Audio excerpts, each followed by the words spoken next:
The time is now. They gon' love me for my ambition. Easy to dream a dream, but what's harder to live? Oh, you ready for this, dude? Let's get it. Let's Let's freaking get do it. it. First week, new camera angle. Check it out. Hey yo, I'm back. I'm back in the Emory Learning Corner over here. Ooh, shoot. Oh Kinda wow. feeling that though. Okay. Shoot, what are we? Episode 7? 7. Evan, baby. Man, my hands All are right. thirsty, bro. What? I put my hands up. I was like, man, I need some lotion. I keep my hands down during during this one. We all get a little ashy sometimes, you know? Hey. Welcome back, y'all. What's Ambitious up? Minds, episode 7. Thank y'all for letting me talk about real estate all week last week. That was fun. And for those of you that reached out, it was great. You guys have had some awesome questions for me and stuff too. So keep those coming. I love it, for real. I know I'm getting coffee with somebody this weekend and stuff even. And Nice. yeah, I'm looking forward to it. So yeah, but this week, gonna kind of pass it back over here because Eris let me talk, for the whole episode last week. So now it's his turn, So I know we talked, a long time ago, man. It was like our intro video about how, you've got some content that you've been working on that you've got put together. So I know we talked earlier, and for this week, we're gonna have you kind of dive into some of that. So what are we gonna be talking about today, man? Yeah, man. So I was kind of looking through some of my notes, man, and I figured I was like, one, I love that we try to keep it simple and relevant, right? So I know the biggest thing right now with everybody trying to figure out what life is like next, right? Everybody's trying to, kind of change the game, kind of flip their style a little bit, try to see, what they're good at and everything. And so there was a conference that I attended. I ended up serving on a panel, but something that I was going to present there didn't work out, but talk about what it takes to be a game changer. So somebody that changes the game, what does it take, man? So yeah, man, I figured we go ahead and kick it off simple with that, man, and kind of go from there. Cool. I like it. Cool. Let's do it. All right. Game changer, baby. All right, game changer. So I'm gonna go ahead and give you the 5 bullet points up front. You know what I'm saying? So if you're taking notes, give you the 5 bullet points up front. So when it comes to being a game changer, all right, these are the 5 things that I believe right now is what it takes. Okay, you have to be self-aware. You have to be selfless. You have to be selfish. You have to be comfortable with being uncomfortable and adapt. All right. And then last but not least, you have to find the balance between being urgent and being patient. All right. So we got, real quick, just to make sure I got this right. So we got self-awareness, we got selfless, and then selfish. We got being comfortable with being uncomfortable, and then we got urgency. Exactly. Well, finding the balance between urgency and patience. This thing, because I think, and we'll talk about that, but I think everybody is on the thing of you got to do it now. You got to do it now. There's some things that you need to be patient on, right? Or even when you're urgent to get something done, there's some things that you need to slow up on. So, but yeah, man, let's kick it off with you need to be self-aware, right? And so when I think about self-awareness, I automatically think of people like, what's my strengths and what my weaknesses are, right? And that's cool because I think that's good. I think you need to know where you're strong in and where some opportunities. I love how we change that nowadays, where it's no longer weaknesses, it's opportunities. Yeah. I think you have to be vulnerable enough as a leader to say I'm weak in a spot. And it could be an opportunity, but let's call a spade, right? You're weak in the spot, and that's okay. That's what makes you the area that, the person that you are. Like, you're weak in that area, cool. You find people that are strong in that area and you bring those people around you. Right. Like, don't ask me to do simple math in my head. Exactly. You know what I'm saying? My boss is really good at that, man. Like, he'll be sitting up there, he'll be like, well, it's simple. It's just, this and this and this. And, it's like $5,232.99. I'm just like, okay. Yep. No, you see me over here like this. You're right. Like, yeah, give me 2 Is seconds. that? Yeah, man. Oh. No, but so I think when I think about self-aware, right? One, we've talked about this plenty of times now on the podcast, but first part about being self-aware is knowing your purpose. Do you know you, right? Do you know what your purpose is in life, right? And we talked about some of the questions, so I'm not gonna spend a whole lot of time on this, but asking those questions like, what bothers you the most, right? What would you do if money wasn't an option? Like you didn't have to worry about money, right? What would you do if you didn't have to face, your process, right? If you didn't have to face the troubles of your process. Once again, I'm not gonna give them all away. I gotta go to cultivatemypurpose.com. Check Mhm. out Pastor Travis and check out his page, man. All those questions are on there in his blog, but you have to figure that out, right? Because I think once you figure out your purpose, there's some type of freedom in that, right? And let's not forget the equation: gifts plus passion equals your purpose, right? And so just take that equation. One, get to know what you're really good at. How do you add value, right? And then from there, what are the things that you're passionate about? What sets your soul on fire, right? Because if you're going to change the game, you can't change the game being half passionate, Mhm. right? You can't change the game being half in, half out. If you're going to change the game, you got to change the game. It's just one way to do it, right? Mhm. And so knowing yourself and knowing what your purpose is crucial. It's crucial. Um, Now, on the other side of that, right, when you're talking about being self-aware, I think the other part that we don't talk about a whole lot, but is we figured this out when working at Planet. It was something that was new for us. Well, maybe not new for you because I know you were diving into a lot of the John Maxwell stuff beforehand. But knowing your values, what do you value, right? And there's so many different things that you can look out there. I think another way that we asked the question when we didn't know about, the John Maxwell cards were, what are things that are important to you, right? Yeah. Where's things that you hold high value on? Okay. Um, and the reason why you want to know your values is because you want to make sure you're living those things out, right? I think I heard it this way is when you have your values should be so potent that if somebody was to hang around you for a week, they should be able to tell you what your values are without you even saying it to them, Right. right? So, um, realizing what are your values. So, we haven't done this exercise in a while. Are your values still the same, or have some of them switched up some since Planet? You know, I feel like there was like 7 of them that I would cycle through, because Yeah, we'd only choose 5, and there was like 2 of them that I would switch out every now and then. I think for the most part though, man, like they're pretty close to the same. You want me to rattle them off? yeah, let's go for it. All right, cool. So, I mean, number one, and I guess these aren't necessarily a particular order, but number one is family. That's one that's always been super consistent for me. And like you mentioned before, although for me at least, like I had an understanding of what was important to me, but it wasn't until we started using the verbiage of, hey, this is something that you value. I was Mhm. well, then I was actually like, okay, that is a value of mine. Integrity was always something that was really important to me. That doesn't make this list, but just an example. um, but no, family was number one. Growth was number two. Number three, and this is one that kind of switches in and out, but it's the creativity and innovation. Man, absolutely. Mm, Um, Passion, yep. number four, always, always.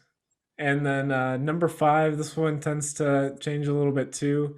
But I'd say right now, man, I have to say right now, it's got to be faith. Okay. Yeah. Yeah. What about you? It's weird though because me and yours have always been similar. It has Yeah. always been similar. So mine is faith, family, growth, passion, and legacy. Mm. I think the only thing that changed for me over the years was, um, I think I did have creativity at one point. And and I say this, guys, it's okay if your values change over time, right? So one, you might value more than five things. We're not saying that you have to only choose five, but we do find when you're able to choose five or less, you're able to focus and be more intentional about those things that you say that you value, right? Right. Because there's a lot of things that we value, because part of that exercise that we do, right? We give them like, what is it, like 30 values, and Oh, say, at choose least, every yeah. one that, that you relate to, right? Or that you value. Shoot, you probably, mark all of them. And then we're like, okay, break it down to 10. Now break it down to Yeah. 5, right? But I also believe in, I used to tell all of our employees this, that your values do change based off of what you're going through currently in your life, right? Definitely. When, Yeah, what I'm saying, when you're going absolutely. through different seasons in your life, your values change. So, so yeah, guys. So, when it comes about being self-aware, we keep it simple, right? Well, it's simple, but it's a process. Know your purpose, right? What is your purpose? What was your God-given purpose? What did God put you on this earth for, right? And then to follow that up, what are your values? And if you want to take it a step further, what are your values, and can people sense them without you telling them? All right.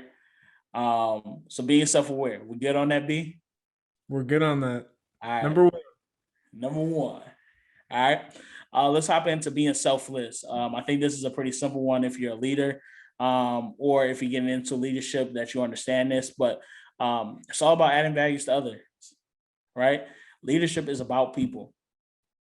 I just had a good conversation with one of our managers last night on the way home, and she was talking about, she was like, I just care for my people. She was like, I can tell something is off. And she was like, I'm not going to get all into their business, but hey, I can tell that you're off. Just want to let you know you're great. And she said the young lady had a smile on her face and everything. And, she was like, I'm always here for you if you need to talk, but I just want to let you know, keep pushing. You got this, right? And it's just like, that's the difference versus, right? You got people that will be like, oh, they got an attitude today. Mm-hmm. Okay. Yeah. All right, cool. Did you ask what's going on? You know what I'm saying? Like, did you at least have some type of conversation with them, let them know that you're available to talk, whatever the case may be? But it's about adding values to others, guys. And when you add values to others, one simple way to add values is know their values, right? When you know what's important to them, man, it makes adding value to them that much easier. It's a cheat code. Yep. Knowing other people's values is a cheat code. Absolutely. We should write a book on it, the cheat code of values. But write that down. Write that down. Yeah. but it's literally a cheat code, right? If somebody told you that family was important to them, right? I remember young lady that used to work with us. It was her birthday, and her dad surprised her and came in town, right? This is when we was working at Planet Mount Pleasant. Dad came in town. I told her, I said, hey, go hang with your family. It's cool. I'll go ahead and make sure I pay you for the last 2 hours. You go hang with your family, right? I can guarantee you I got 10 times more buy-in that night than any other day that I ever worked with her. Mm-hmm. And it's because I had the cheat code. The cheat code was I knew one of her values was family. Exactly. Right? Easy way to add value to somebody when you know their values. But I think that goes back to what me and you talked about before, B, was being genuinely caring for people. Yep. You have to genuinely care for people. And if you're the kind of person that you're like, oh, I don't like people get on my nerves, you probably shouldn't be a leader. You know what I'm saying? Like, you probably shouldn't. If you have to try to be nice to people, right? This probably ain't for you. Mm-hmm. Now, that doesn't mean that you're not a good person. But if you have to try so hard, right? And you know those people that just like, just trying so hard to say something nice, they'll say nothing at all and go home. Mm-hmm. You know what I'm saying? But we have to be selfless, and this goes beyond work. We have to be selfless in our communities. This is something I'm trying to work on personally. It's trying to be a better neighbor, right? Both, I guess, realistically, I guess, to my neighbors that, live next door, but also just, in my community, right? How can I affect my community? Right now, the crazy part is I work in a lot of communities right now. So it's not like I'm just stuck in East Lansing all day, but how can I be selfless in a way that I serve people? Right. So not only the people that work for me, because sometimes I think that is easy because that's part of your responsibility, right? To serve the people that you work for, that work for you.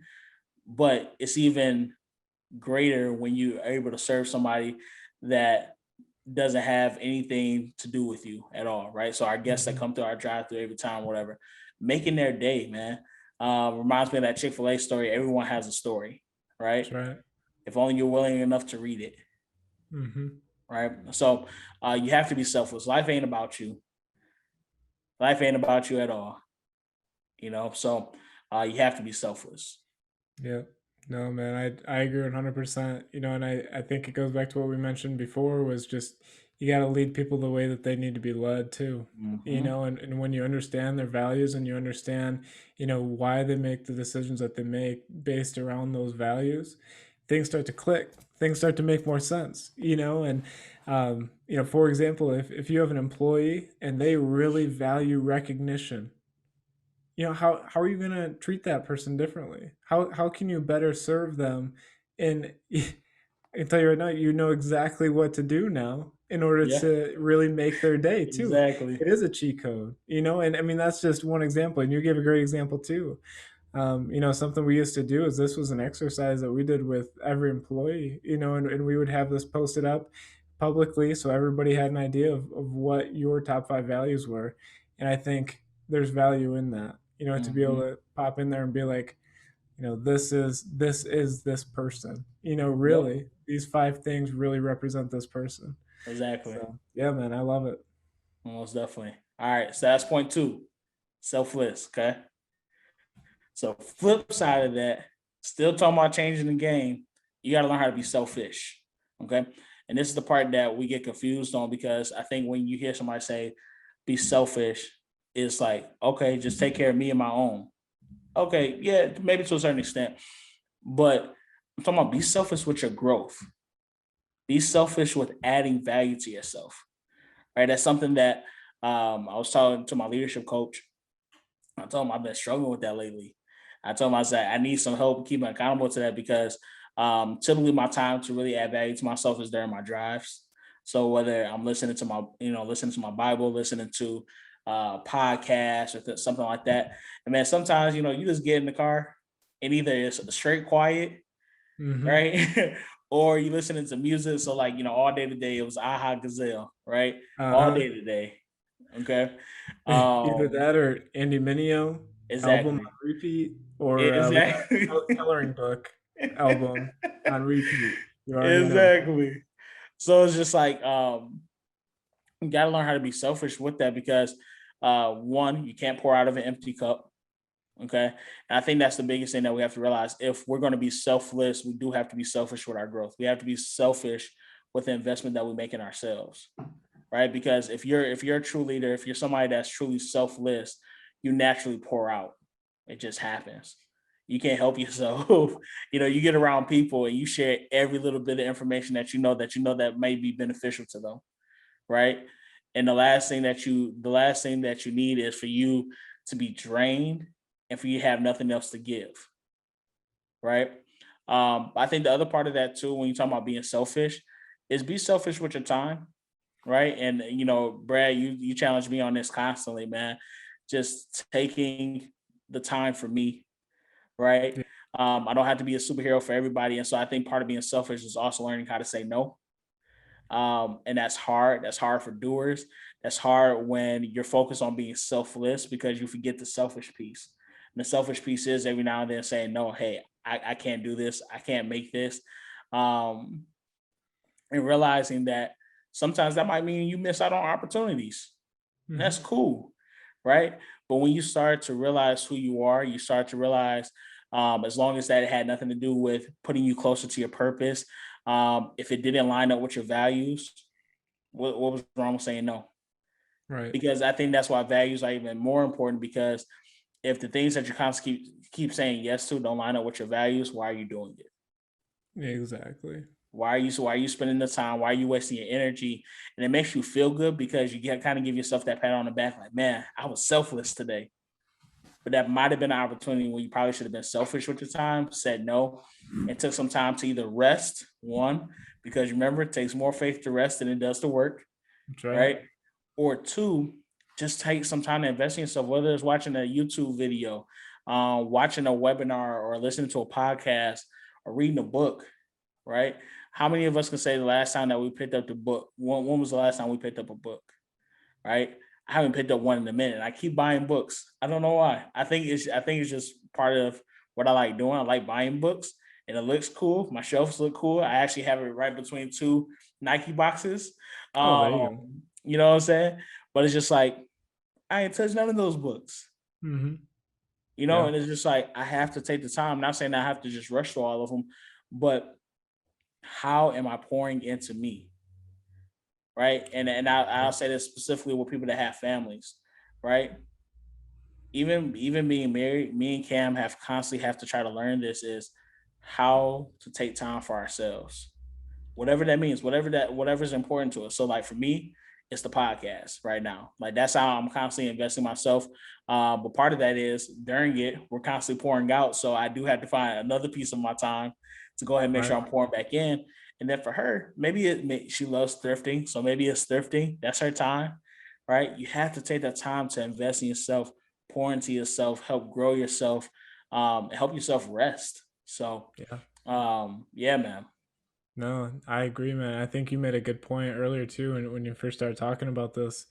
And when you're not living in your values, that's when burnout happens. And if you're sitting there and you are just spent, and you're exhausted, it's like really take a second, reflect. What does my life look like the last little bit? And am I really living in my values or not? Yep. And to your point, man, like to hear you say that, you need your weekends, bro, that makes me smile so much. Like, man, you need that time, Man, and now I just being able actually got to do it. yeah, now you got to do it. Yeah. Uh, But no, man, like you're spot on. You got to take that time. And in fact, I did that this morning, and yeah. I told myself, I was like, you know what? I'm going to take some time this morning, do some things around the house I've been wanting to get done. I finished some landscaping projects that I was working on. And I was like, you know what? I'll do a half day at the office, and that's okay, and being able to leave my phone inside and take a mental break and just be like, okay, I worked all weekend. I've been super busy. I was feeling it. It's like, you know what? I'm gonna miss a couple phone calls. I'll get right back to them. It's nothing of urgency, and that's okay. Yeah. Yeah, man. Most definitely. Most definitely. All right. So that's point number 3. Okay. Be selfish. All right. So far we got, you have to be self-aware. So know your purpose, know your values. Be selfless. It's not all about you. It's about adding values to others. Be selfish. Before you can add values to others, you have to add value to yourself. You got to invest in yourself quick. You can't pour out of an empty cup. All right. So number 4, all right, be comfortable with being uncomfortable and learn how to adapt. Okay. This is a struggle point for a lot of people, man. Because I think when, and I think about when Pastor Travis says like your gifts, right? I think sometimes we hear people wrong when they say, make sure you're in your gift zone. You should be in your gift zone. Okay. But he also said, don't spend too much time out of it. Right. And so by him saying, don't spend too much time out of it means if he says too much time, that also means that you're probably going to spend some time out of it. Okay. You just shouldn't spend too much time out of it. Right. Because even with your gifts, you are allowed to be outside of those for a second, because sometimes you're going to need it. Sometimes it's going to help you grow in your gifting because it might be a new piece of your gifting for you. But we have to learn how to be uncomfortable. One thing that I used to do at Planet all the time is in Owasso is to go up to the roof. I hate heights. But I used to go up to the roof all the time simply because it was one of those things. It made me uncomfortable. It was a fear of mine. So it's just like, okay, let's just go ahead and do it. Right. And it was one of those things where it's just like, I know that might sound small to some people, but it helped me constantly be like, all right, cool. I can be uncomfortable. I might be sweating bullets like you were talking about when you first started working at Planet and how taking tours, like you were sweating bullets. Mm-hmm. It happens, but you have to get to a point where you're comfortable with being uncomfortable, right? You can't be in your comfort zone forever. Now, Comfort zones are nice to a certain extent. They're nice for a moment, right? Because I think what happens a lot of times when we get into our comfort zone, we settle for a lot of things, right? We don't take certain risks that we used to take, right? But when you're uncomfortable, you're constantly in the mode of taking risks. You're constantly in the mode of pushing yourself, growing yourself because you have no choice, right? And then learning how to adapt and adapt before people, adapt doesn't necessarily mean you have to become just like something else, right? Adapt just means modify, right? So how do I modify in order to fit right now into this current spot in my life? How can I adapt right now? And what's it called? I was thinking of a definition that Darla shared with me during one of my interviews. And it's called Kaizen. Okay, and I believe I'm saying it right. Kaizen. It's a Japanese term, and it talks about changing, but it's changing over time, right?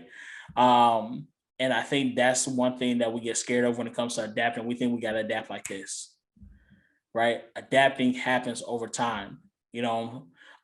Becoming uncomfortable happens over time. It's not something that you should just hop in. Sometimes you do just get thrown into the lion's den. It happens, right? But you have to learn how to adjust, but learn that it takes time. Now, don't take up too much time because you're scared. All right. But you do have to take your time and learn how to adapt. Um, you got anything on that, B? Oh man, this is my favorite one, to be Yeah, honest with you. go Yeah, for I it, mean, man. there's so many things that come to mind, man, and I think it's important to be noted the mindset portion of this. And I think your Mhm. example with the heights thing is a great example. You don't like heights, but mentally you're challenging yourself. You know what I mean? And like Mhm. you're choosing to live uncomfortable. You're choosing to make that decision, and you're purposely putting yourself in an uncomfortable situation. You have to do that up here before your body will move. Mhm. Where your mind goes, your body will follow, right? So you have to make a decision to be willing to be uncomfortable before you're going to do it. Yep. Um, I'll tell you what, man, I love this. I love being uncomfortable. Absolutely love it. It makes me sweat and I love it. Because I feel like I gain so much more out of being uncomfortable than I ever do being comfortable. And it doesn't matter if it's in a topic that I'm quote unquote comfortable with. There's every day in real estate that I'll be uncomfortable because it's a situation I don't know or that I'm unfamiliar in. Uh, Yep. but you make the mental decision first to understand that that's okay, and I'm gonna face it head first, man. you Yeah. know oh man, like it gets me fired up for real, it does. Like if I'm in a conversation with multi-million dollar investor and I know that eventually that's something I want to do, and he's talking to me and I feel so small, but Yeah. I love it, and of course you're like, when you're in those situations, you don't want to say anything stupid or like Yep. mess up. But man, like, no, I just sit there and I absorb it and I take it in, and I'm so okay with not knowing, and understanding the current position. And man, I remember there's one thing you used to do at Planet, it was high fives at 5. Yeah, man. Bro bro I could have And quit. then I missed that. I could have walked out. I hated that. Oh, just because it was literally exactly what I did not ever want to do is, Mhm. go up, approach a random person and ask them for a high five, man. Yeah. No, not for me, but That we was the did it, hypest part of the day, bro. bro. Oh, that was so out of my comfort zone. So far out of it. But you do it. And you know Yeah. what? And now when I'm pumping my gas, and there's somebody at the, pump next to me, I have no problem starting a conversation with them now I either. thought you was about to say you going up there giving people high fives. I'm like, that's a little weird, bro. Well, they didn't think so. So I'll stop doing that. But anyway, no, man. But for real, I mean, there's lessons to be gained going through those things. So I love it. Yeah, Being man. comfortable, being uncomfortable. It reminds me of one of my favorite John Maxwell quotes. He says, everything worthwhile is uphill, Mm, right? Which means every day is a climb. Every day is a day of new adventures, new ways of getting uncomfortable. And he said, the moment that you decide to take a break, right? you diminish all that up climbing that you did, right? So you have to constantly keep climbing up, right? Yeah. And it gets uncomfortable, and it gets uncomfortable, it gets uncomfortable, you get more sweaty and more sweaty. It happens, right? But it's worthwhile, right? And the funny part is, the moment that you get to your pinnacle, whatever that might be for you, or that place of like, man, I made it, right? Like, you're so used to being uncomfortable now that's why that's why you can be comfortable being uncomfortable. And even when situations are uncomfortable, people will never notice, Right. right? Exactly. And that's what I love. Like, I told you guys on, like, I don't forget what episode that was, but um I'm an extrovert because I know how to be an extrovert. But like, when I walk in the rooms, like, I'm scared. Like, it you know what I'm saying? Like, the sweat started to happen, but it's just like, all right, cool. I know I'm not gonna say nothing crazy or off the wall. Hopefully I don't. Most of these people will never see me again. And if they do, hopefully I've made a good enough impression that, whatever, business or anything that we're doing, will work. But um you just have to go after it. Now I'm at a point where it's just like, now the pump up comes before I even walk into the room, because I'm just like, all right, cool. This about to be uncomfortable. Let's go in there. Let's rock it. Let's do it. And it doesn't mean that it's not uncomfortable. It's uncomfortable every single second of it. But I'm so comfortable with doing it now that I'm just like, all right, I can breathe a little bit. You know what I'm saying? Pass a little gas if I need to. You know what I'm saying? Keep on and keep on pushing, man. So I think, guys, remember that everything worthwhile, everything that you want,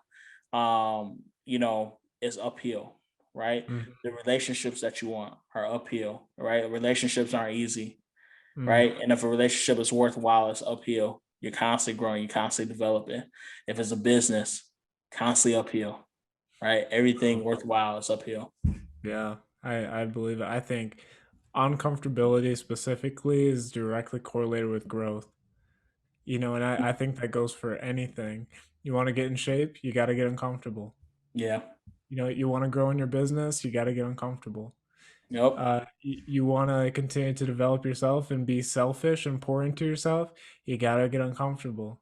Yeah. You got to be willing to pick up the book and read it. And, I got two of them sitting on my coffee table right now, Yep. just sitting there looking at me, man. And it's been weeks since I picked it up. Yeah. It's like, because I need to get uncomfortable, stop scrolling through TikTok and pick up a book, Yep. and what would I rather do? And Yeah. it's a battle, it's a challenge every single day. And you have to beat this up here every single day. Yeah. It's, who was it that said it, man? It was, when you stop growing, you start dying. Mm.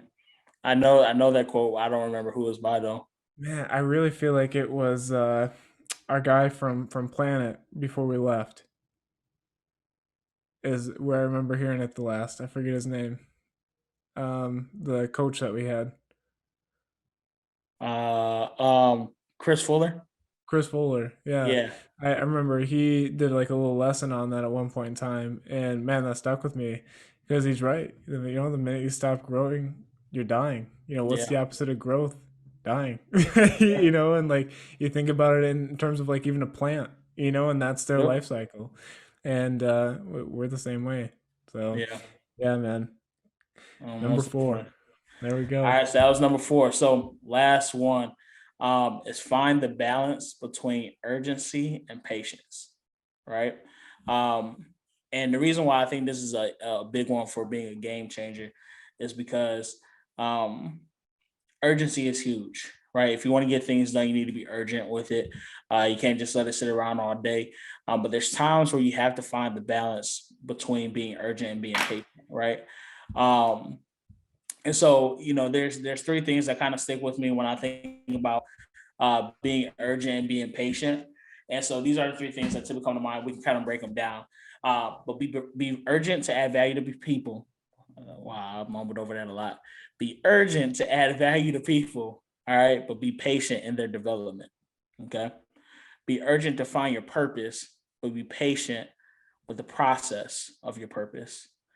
And then be urgent with the vision, but be patient with the implementation. Okay. So starting with the first one, be urgent to add value, right? We talked about this a little bit last week when you were talking about getting to know your clients, right? Getting to that level 2 real quick, right? So be so quick to build that relationship and be able to add value to people, right? But I think when you're adding value to people, I think automatically you want the development to come right along with that. Development takes time, right? And so, be urgent to want to add value to somebody, help them be better, help them develop, but also be patient with the development because look, you can drag them across the finish line, but that doesn't mean it's going to make them any better. Right. Right.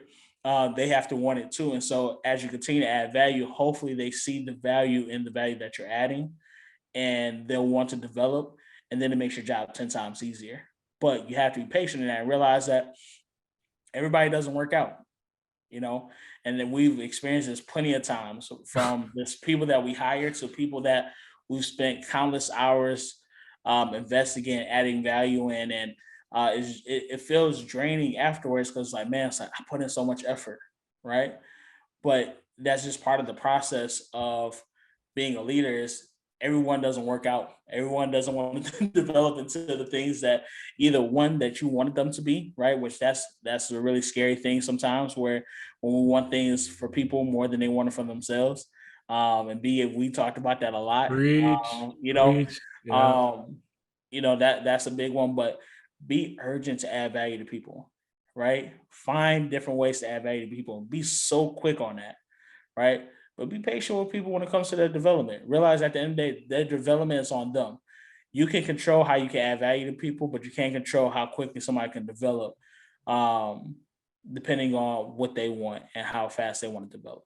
So that's the first one. Next one is be urgent to find your purpose, but be patient with the process of your purpose, right? So be urgent to want to know what you were created for, right? Pastor Travis, he talked about this where the different parts of your purpose show up at different parts of times of your life, right? And I think that's exactly where I'm getting at is sometimes we see the purpose and we're like, oh man, this is my purpose. And we make, pretty much like I'm looking at it right now, looking at your vision board behind you, right? And the issue with some people is they'll see that and they're like, all right, I gotta have it all right now. And it's like, no, you'll experience different pieces of your purpose as you continue to live, as you continue to develop, as you continue to grow. That's how that happens. Be urgent to know what your purpose is, but be patient with the process. Realize that your process doesn't look like somebody else's process. And just because they might be living in their purpose right now, God just had a different plan for their life. Right. And what we don't realize is sometimes God is using your process to be part of your purpose, right? Where, in church, we talk about a lot about like testimony, right? And how many speakers now do you hear about all the things that they've went through in their life and how many millions of people they're reaching now, right? It was a part of the process, right? But if they try to rush that process, they wouldn't have a story to tell. Exactly. Don't cut your story short. Don't cut your story short. Story short. All right. It's late. Don't cut your story short trying to rush your purpose, right? Be urgent to know what it is, but be patient in the process of it. Definitely. All right. And then the last one, let me pull it back up. All right, be urgent with the vision, but be patient with the implementation, right? So once again, kind of looking at your vision board, but I think more of this, like when you're casting a vision to your team or you're casting a vision to your family, be urgent with casting a vision because without vision, people perish, right? And so you want to make sure that people have the vision, have something to hold on to, right? But be patient with the implementation because if you try to rush the vision, it might not turn out how you thought it was going to turn out, right? Exactly. Most times when we put out a vision, it doesn't always turn out how we thought it was because there's a different process that we have to take in order to get there. But be urgent to put out the vision. Now, don't just put out anything just to put out something, right? put out a strong vision, something that people are willing to follow and people are willing to, hold on to. But be patient with the implementation. You know what I'm saying? Take your time, put into steps, put into goals, however that works for you. Put those things in the process, and realize it's going to take time for the vision to come to pass. But don't try to rush it so much that it becomes a completely different vision than what you first envisioned.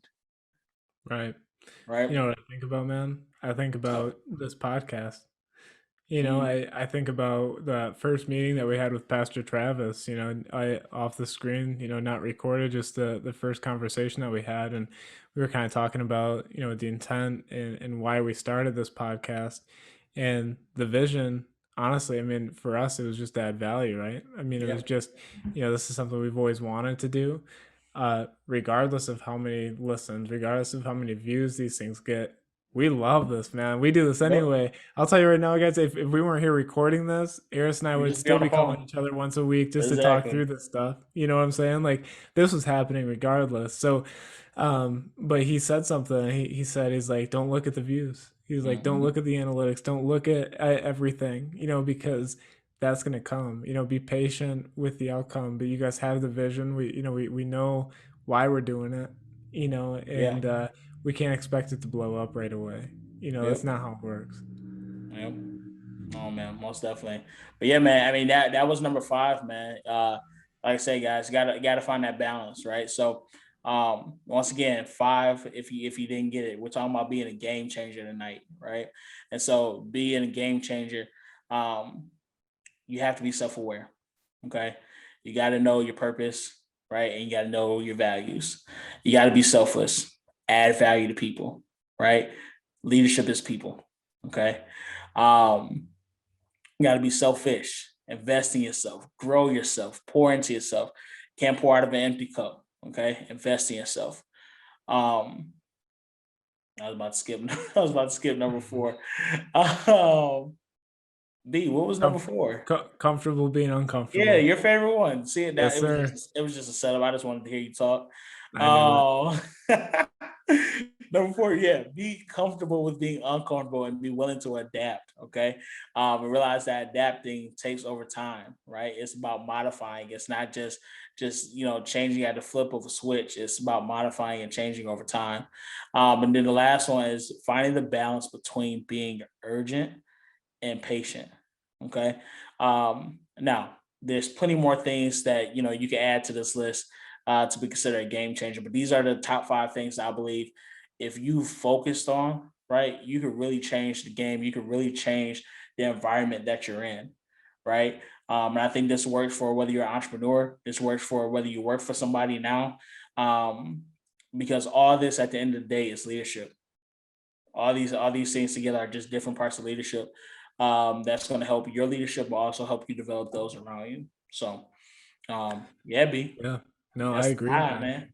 Yeah, dude. No, I love it. I think it's a good point though, because I think as you listen to these types of things, you automatically start to apply it to whatever it is that you're doing or whatever the situation is that you're in. So I'm looking at these 5 points here, man, to be a game changer, and I'm applying it to real estate, and I can Mm, think of specific things that each one of these points, would correlate to. I think it really does go for anything, anyone, anybody, yeah, regardless of what you're doing. yeah, man. Hey y'all, we would love to hear what you think, right? What you think it takes to be a game changer. Or maybe, maybe you've been in a situation where you've changed the whole thing. You changed the game, man. You've made a major impact. We would love to know what are those things that you did. Because one thing that I'm constantly learning about being a person that loves to add value is you have to know how you're adding value. You can't just be like, oh, I'm just being me, right? No, there's certain things that you do, whether it's in your daily routine, whether it's just in the way that you treat people, whatever the case may be. There are things that you do, and you have to be aware. One, so you can help others learn how to be aware of those things that they have inside of them. But then 2, so you can continue to add value, right? Because the more Yeah. aware you are of how you add value, the easier you can do it.